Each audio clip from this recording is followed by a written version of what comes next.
Well, welcome everybody to the webinar tonight. My name is Mike Wood. I'm going to be your presenter, and we are going to talk primarily about surplus and finding surplus options tonight.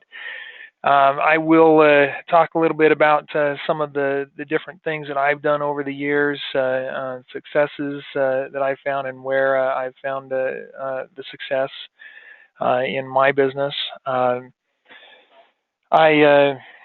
My business doesn't revolve 100% around eBay. eBay is still a big part of the business for me these days, but I've got a lot of websites that I work with that I have developed over the years, and I've often tried to combine the two and do what I do on my website also on eBay. So that's been kind of a theme, a consistent theme for me to have those correlations. You know, whatever I sell on my website, I try to list on eBay as well. So maybe what I'll do is give you a little background story of my eBay life, shall we? We'll go through that. I've talked about this a little bit with some people over the years, but haven't gone into great detail with it. So why don't we start there with my history and some of my success and how eBay grew for me as a business, and that's really how I got started with my own business that really took off was eBay back in 1999. We do have another question here. I'm just going to read that real quick, see where that falls in. How well, from your experience, does using a drop shipper work? I'll be doing listings on eBay soon using a drop shipper. Great to hear that, Bracky. That it's very, very profitable. We will talk about that. I think overall drop shipping is something that requires quite a few more listings than surplus in general. Most of the time, that's what I see is it's going to require quite a volume of products being up there because the products aren't necessarily going to sell quickly, and you have to have them at a generally retail price, and so we do have to have a price that will work for people too. And so drop shipping does take a little bit longer perhaps, but it is a very good way to go. We've had students that have used the drop ship approach very effectively, even with just using retailers, and made several $1,000s consistently month over month. Clearing $7,000 to $10,000 net just with that strategy. So drop shipping can be very effective. Ultimately, I personally do not opt to do drop shipping. Okay, mostly because of control and profit issues. And so I will explain that a little bit. My wife kind of feels this way too. We like to know 100% that when we sell an item, we can ship it out and we don't have to worry about canceling a transaction. Now, I have learned over the years how to smoothly cancel a transaction, and even with some of the items I do with surplus, they get lost sometimes, and I still have to do that at least once or twice a month. And I'm able to do it without getting any negatives now. That was a long time coming. It took some finessing and figuring out how to make it work, but I feel like I've got the details down about how to make that effective. But basically, we like to know that it's always going to be there, it's always in stock. So the only way to really guarantee that is to own the product, to buy it first and have it in hand and ship it out ourselves. That's part of why I personally like to do the surplus stuff. The bigger part of it, perhaps, is the profit margin. I like to be able to at least double my money. If I sell something for $40, I hope that it didn't cost me more than 20, and most of the time it's even less than that. With surplus, I buy things for $5 to $10 that are worth anywhere from $20 to $200. Okay, and I like that. I love that treasure hunt approach. The huge markups. That's why I like surplus. So let's talk about a little bit of what I did when I got started. Okay, um, and this is just a fun, kind of interesting story. When back in 1999, I was working. I was a young 20 something, and I was working for a company that did tech support. Okay, and I did computer hardware tech support, software tech support for the same company. I even did McAfee antivirus support. We were a call center, and we did a lot of support for these kinds of things. And I'd gone to college for computers and stuff, so that was something that I did. Well, it turns out, while I was there, a friend of mine that I had known for some time introduced me to this wonderful new thing out there on the internet called eBay. Now, keep in mind, the internet in 1999 was very new. eBay was very new. I think it was only a year old. Um, all of this was very, very new. And so he told me about this site, eBay, where it was basically an online auction site, and people from all over the country could come in and offer something for sale, and then other people could come in and make a bid, and then the bidding would start, and somebody else would bid, and another person would bid, and it'd be a bidding war, and that's how eBay started. They didn't used to have the buy it now options. Um, and he said, "Hey, it's kind of fun to go in there and just bump the bids up, and then watch, take an item that somebody has a bid of $100 and you put 101, and then they have to go in and put a higher bid, and then they end up paying more for it." And we thought that was just the funniest thing. So, being dumb kids, I went out there and did that, and I saw this lot of computers.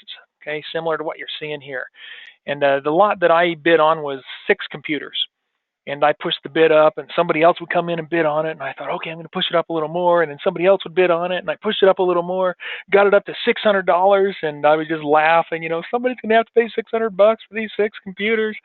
They're not even all in working order, and and and then nobody else bid. And nobody else bid, and I watched it, and I thought, uh-oh.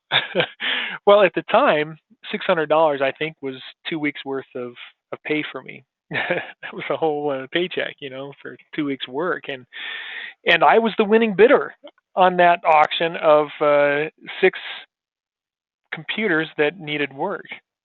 Well, fortunately, I knew how to repair computers, and so I frantically started researching how to take care of these computers so that as soon as they arrived, I would know how to go in and do the work on them. And computers were a little simpler back then too, I think. But anyway, I paid for them. They arrived. By the time they arrived, I had already started some listings for. They were all the same computer. So I set up 6 different listings on eBay. So I basically taught myself how to do this. I had to, because I needed that money. I had to make that back. Well, it turns out I got the computers fixed and working, and I resold all of those computers on eBay and made a profit. And all of a sudden, I was hooked. I was interested. I was thinking, wow, this is fantastic. What an opportunity.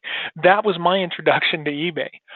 And so from there, I started researching to go out and find wholesalers and importers of products that I could resell on eBay.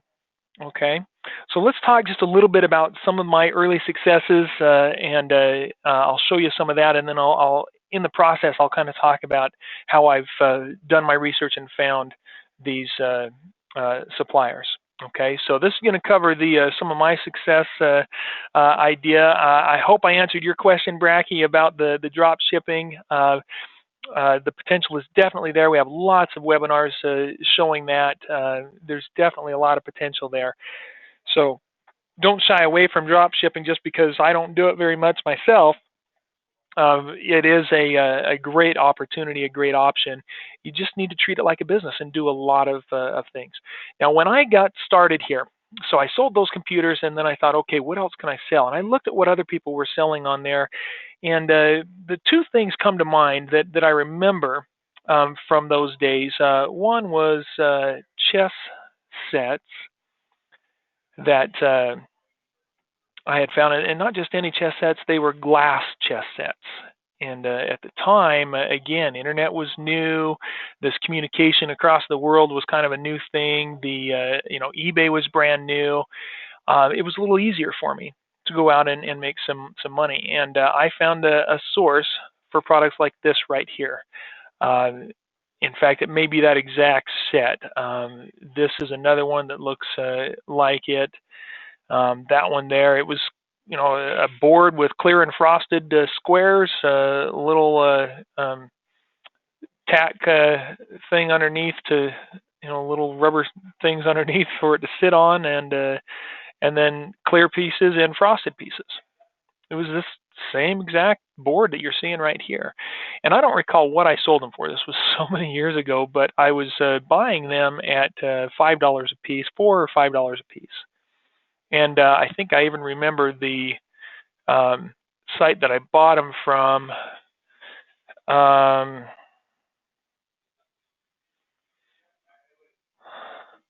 Let's see if I can remember. I think it was wholesalecentral.com.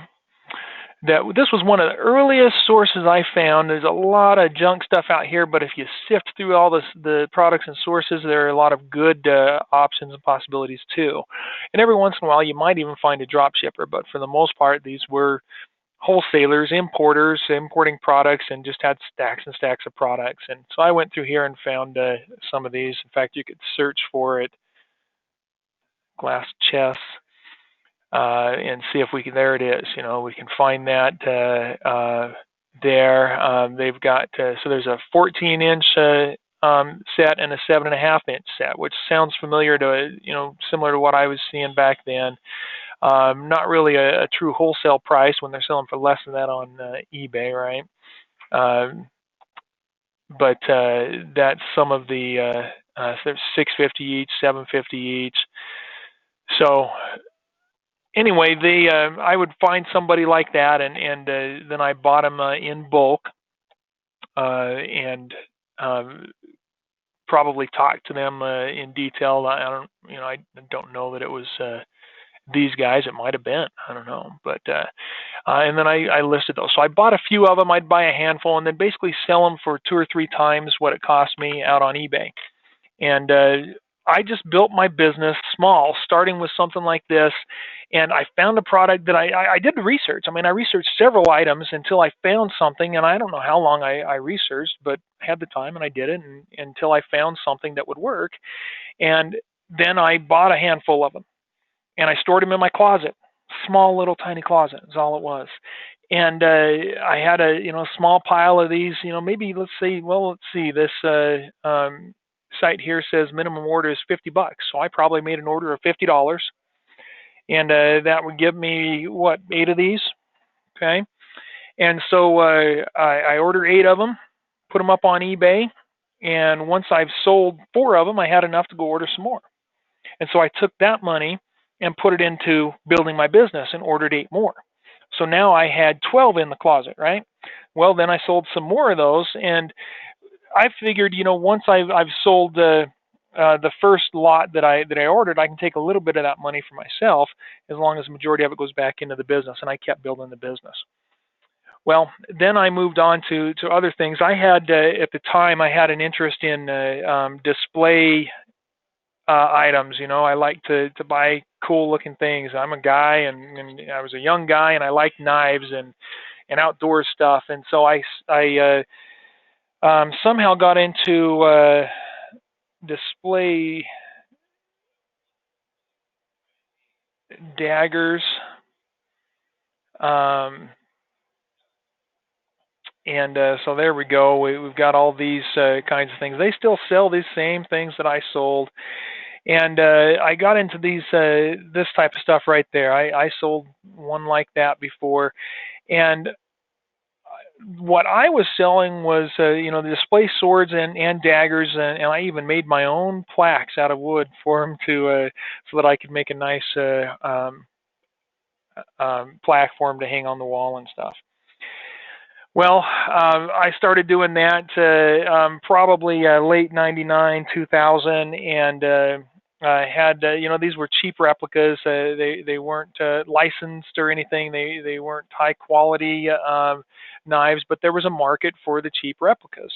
And so I would go out and just find the um, knives and swords that were selling, and then go and see if my supplier had them available. That one right there looks like one of the cheaper replica type items that are sold out there. So they're still out there. And so I would find, and I think I found that supplier through that Wholesale Central site. And I would order a small number of those, have them in stock. And then I didn't even think about drop shipping back then. I don't know that drop shipping was even a thing back in '99. If it was, I certainly didn't know about it. But I started doing these swords and daggers and selling those on eBay. And I was making pretty good money with it. And it was starting to build up to a point in 2001 where I thought, gosh, this is taking off. My business is building. I felt really confident, and I was happy about how things were going. And I ordered more stock, and I had some in the garage, out in the rafters above the cars, and I stored it wherever I could so that I could run my business. Okay, and then I had several of those. I still had some of the chess sets, and I think I had some other things selling as well. But my main thing was the knives and daggers and swords and stuff. And I was selling that through 2001, and then come September 2001, September 11th happened, and what a horrible, horrible thing. And many businesses failed and struggled at that time. I mean, if you guys remember that, it was horrible. And many of us were hurt. Well, I was selling knives. All of a sudden, nobody was buying knives on eBay. Not only was business in general struggling, but I had a very difficult time even liquidating what I had left for what I paid for them. And so I had to restart, And so at that time, I started doing some research again, and I applied the same things that I'd done before, and I researched for other items. Well, what's selling? And I went out and started looking at all of the things that were out there, and just started seeing what was available out there, and started branching out and building. I probably did more of the chess sets, but my business changed. It had to. And fortunately, I had that potential and that ability to make that shift. And so I started selling different things. Somewhere along the lines, my eBay business slowed down quite a bit. I quit focusing much on eBay. I focused more on building in my career and my job, and eBay became more of a part-time thing. And for several years, eBay was there for us, but just very much as a part-time thing. Uh, then, as years continued by, I started developing websites. I did a little bit of real estate investing and real estate notes investing. I still have a website for one of those niches. And I started doing coaching and training others to run their own business. And in there, I started doing more with websites. Now, years had passed since I started eBay, and things were quite a bit different now. But I was able to begin building my business up again. I started doing more with eBay, and began bringing things back, back again, and building it up. Uh, and then I was kind of pulled between both eBay and websites. So that's a little bit about my success. I think I'll go in and we'll talk about some of the items that I have here on surplus, and then I would like to give you guys some insights on some of the research I've done and how I've found some of these sources and surplus resources. I have another question here or comment that I want to look at here and see if that's something we can talk about. Annette puts in, I'm getting a lot of buyers that are out of the country, mostly Russia or islands in Asia I've never heard of. Even though my listings very specifically says I don't ship out of the U.S. and I don't have international shipping options active on any of them. They never complete the order by paying, which you wouldn't want them to, right? Which she says, yes, wouldn't want them to. And I have to cancel each order in eBay. Uh, Okay, affecting total sales, insertion fees, not to mention relist sold items. Should I report the buyers or keep canceling the orders? Okay, with something like that, if you are getting orders, generally if it's in Russia, Asian countries, a lot of Africa, you'll have a lot of scams, a lot of fraudulent stuff, and this will happen especially if you're new. It varies on the items. If you're selling electronics items, it's going to happen a lot more often. But anytime that happens, you always open a case, a non-paying bidder case. You always report them to eBay, and you always cancel the transaction. If you cancel the transaction, then you'll get refunded for your fees, and so that's going to be important to do that. It's to stay to kind of prevent that from happening. You can set up your settings so that you're not selling to international. You can state that in your listings. That'll go a certain a certain amount to help you. But if they don't pay, you always open a case. Now, this is one I was going to go and show you an example, but this was one where this person actually did not pay right away. I have my unpaid item assistant turned on through eBay, where it automatically opens a case if they don't pay within, I think it's 4 days. I give them 4 days, and if they're not going to pay or tell me why they're not, or ask for cancellation before then I figure, I'm not going to mess with it, and I let the unpaid item assistant open up a case. Well, that case was about to close on this one, and that person would have gotten a black mark on their account for not paying, and for some reason they finally woke up and decided to pay, and so the case was closed. They made payment, and now I can ship the item out. Okay. But you always open a case if they don't pay for the item. You can do that through the actions drop down here. There will be an option there to if you need to report them, for fraudulent or something, you report them. If you need to cancel it, you can cancel it. If you need to open an unpaid item case, that'll be an option in here as well. Okay, so you'll always have that option in there, and you always want to do that. You never want to just relist the item or just refund them. You always want to do it through eBay. You've got to cancel the item, or you're going to get charged final value fees, and so that's going to be important. You might check with eBay about listing fees on that, because they might. I don't know if they refund that or not. But that's something that you might check with. And then of course I've got the store, so I've got a certain number of listings included in my subscription every month anyway. Okay, so let's talk a little bit about items that I've sold. This will give you a little more insight on some of my recent successes and things that I've done. Keep in mind right now, to some of you the sales might look great, to others it might look a little low. To me, this is pretty low. It's the lowest I've been for at least in the past year or so with eBay, because I'm currently working a lot on a new product that I'm inventing, and I've put a lot of time into that. So, and then I've come back to coaching while I'm doing that as well. So I don't spend as much effort on my eBay stuff. But these are some of the items that I've done. From both surplus and consignment. This helmet was a consignment item from somebody that I know that wanted to sell that. This item here was one that I bought through AliExpress from China, and paid a very low amount on that, under $1, I think, for each of those, and I sell them for $4.75, including shipping. So I'm not making a huge amount, but I'm overall doubling my money, I think, on what I've got going on with that. And it's easy to ship, so I've got a lot of small items like that I don't mind doing. And I've shown in many of my webinars, I've shown other things that I've done with some of my items. This right here, this snap-on drill that I sold, was a trade that I did locally.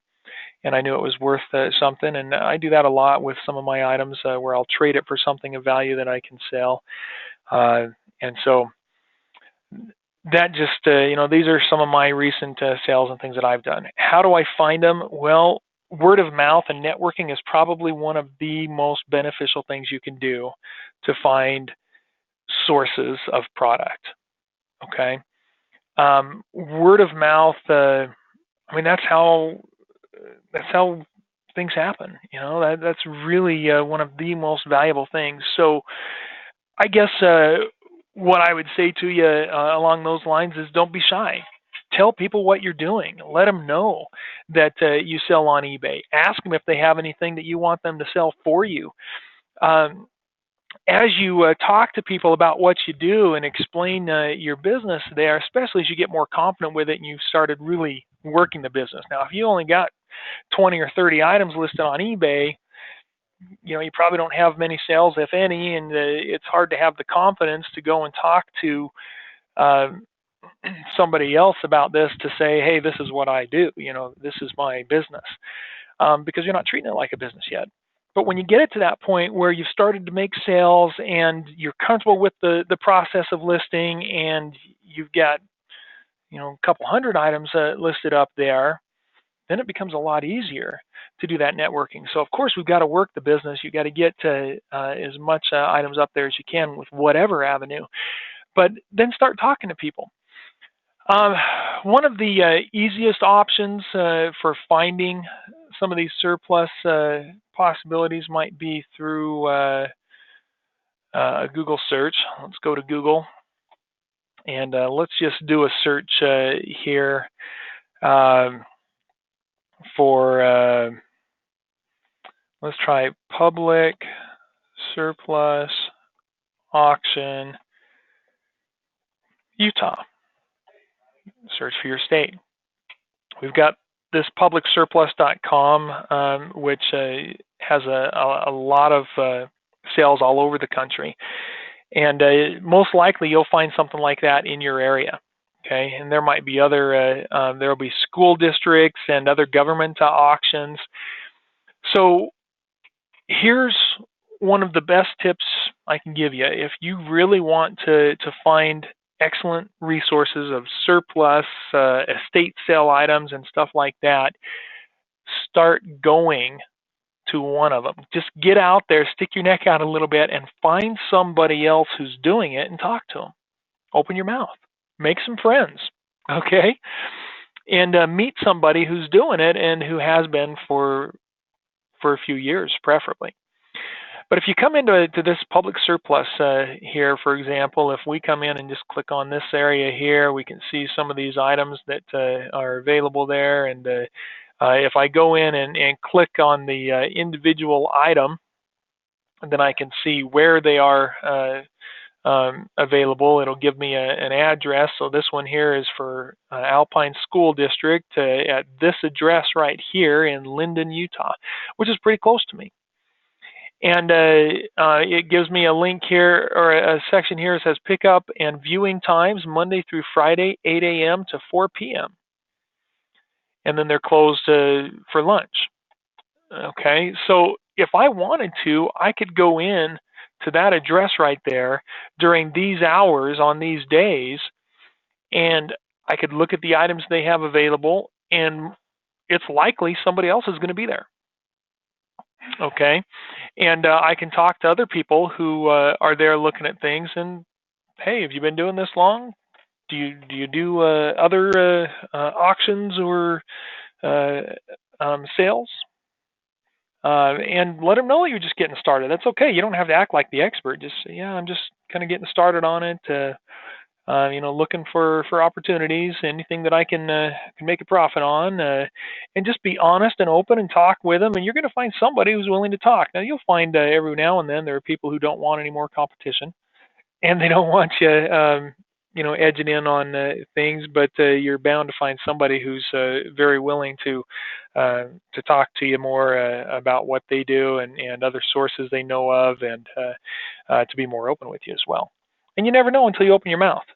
So that is one of the best options, is go and find something in your area that you can go to and find somebody else who's there who resells the items, and you may need to ask them about that. Well, do you just buy them for yourself? Do you resell? Ask a few questions, okay? But find somebody who is willing to open up and talk to you a little bit. General searches can help a little bit. Searching the internet isn't near as easy today as it was back in 1999. When I started, there were a lot fewer sites. It was a lot simpler. It's become a little more complicated nowadays. Okay, but you can find sources. So what are some other options? Well, we could get rid of public and just do surplus auction in Utah and see if there's something else in there. Well, there's a .gov site. There's a USU site. There's another university surplus and salvage site here that we can go in and look at, and there's dates and sales schedules and stuff like that in here. So you're going to find resources if you get out there and look at things. Okay.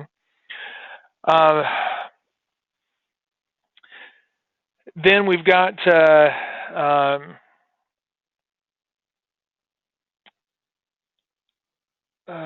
let's see. We can look estate sales. Is what I'm thinking of. We'll just do a general one. Of course, you'd usually want to put your state in there, or even a city. What's the nearest big city or something. But Linden Estate Sales, here's a estatesales.org that has information. You can put in, you can get notified of estate sales when they're coming up in your area, and that might be worth doing. Here's a one right there that is starting soon, just north of me in Murray, Utah.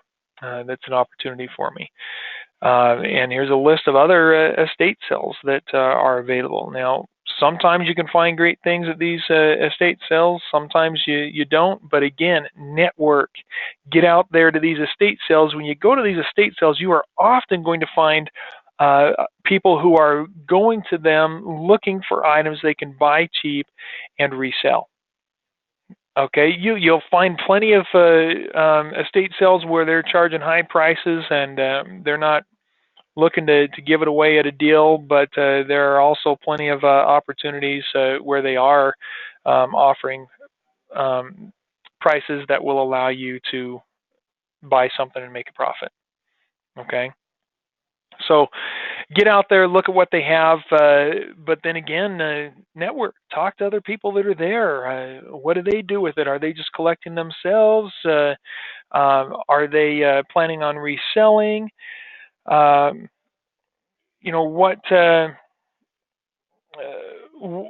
is it that they do with these items? And then as you get to know these other people, as you talk to them, ask them if they know of any other resources in your area, any surplus auctions or anything like that, so that you can go out looking at those other areas. I do have an entire webinar dedicated just to that topic of finding surplus auction sites in your area.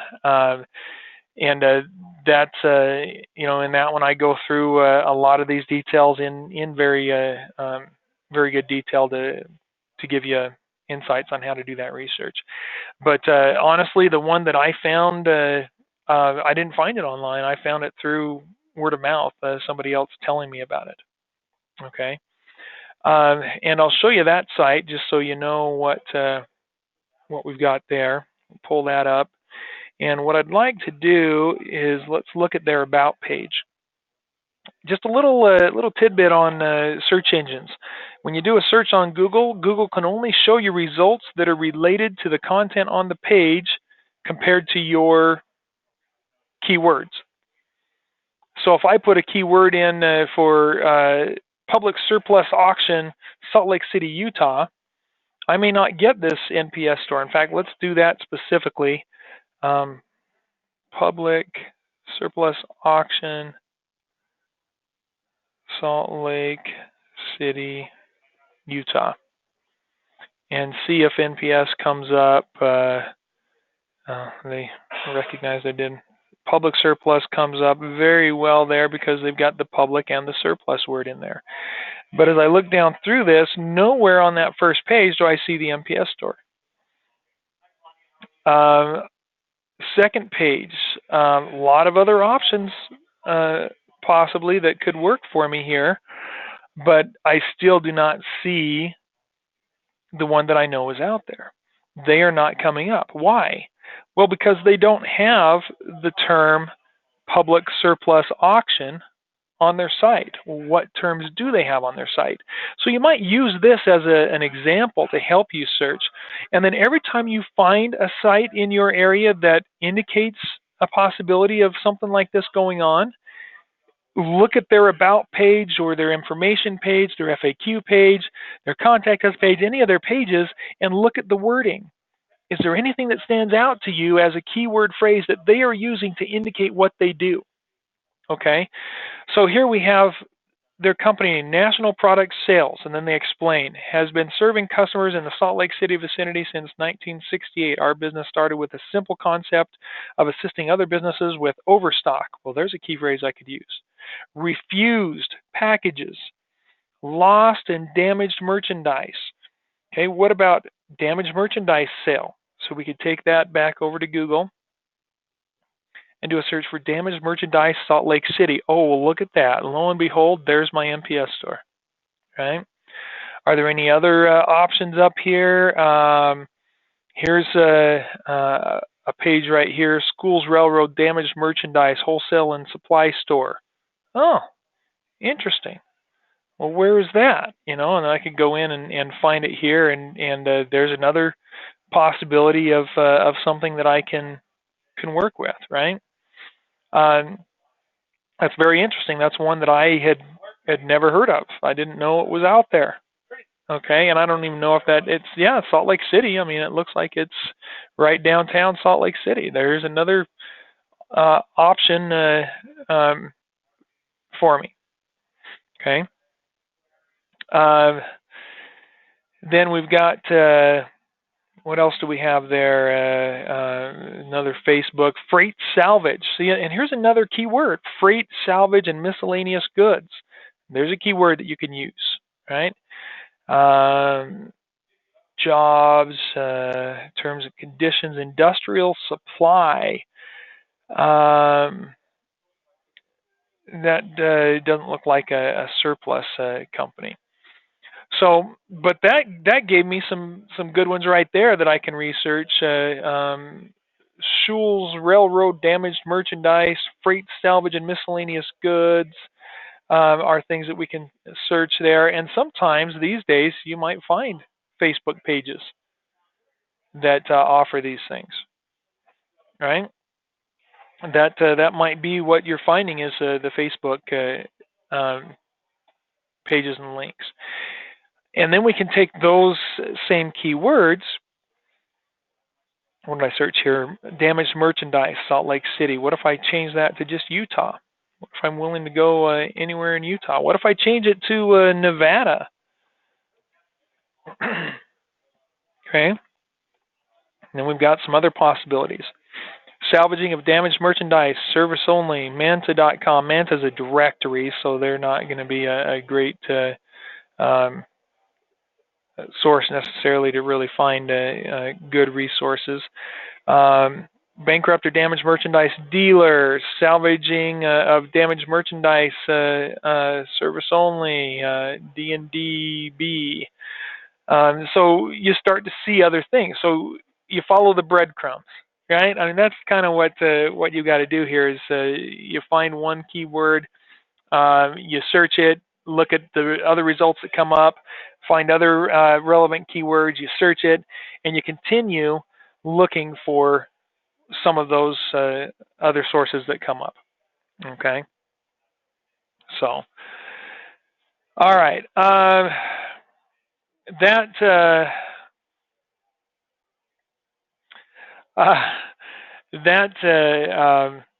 I think I'm going to end the webinar with that. I hope that's been helpful for you. There are lots of resources out there, I'm sure, and if you search for your own states and cities near you, change up the keywords a little bit, you'll start to find the resources. But again, one of the best things you can do is network. Talk to other people. Get to know others who are doing eBay or reselling goods or things like that. I mean, you might even find a local classified ads company online and find somebody who has several ads out there, and then email them and just say, hey, I'm interested to know where you get your stuff. Is there any chance you might be willing to share some of your resources for me so that I can find something to sell? Okay. Lots of possibilities, lots of options out there. Now, if anybody has questions tonight for me related to the topic that I've just discussed, I would love to answer any questions. I'll stick around for a moment for those. So please, if there are questions, if there's something I didn't cover or questions that I brought up as I was talking, type them in. Let me know, and I'd be happy to answer those questions.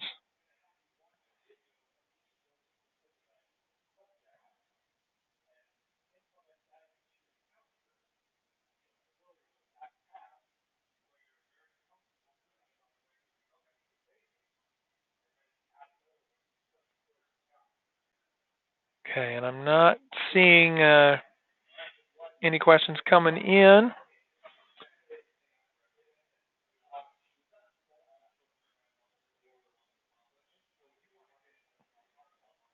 So we'll go ahead and end the webinar here. I thank all of you for joining tonight.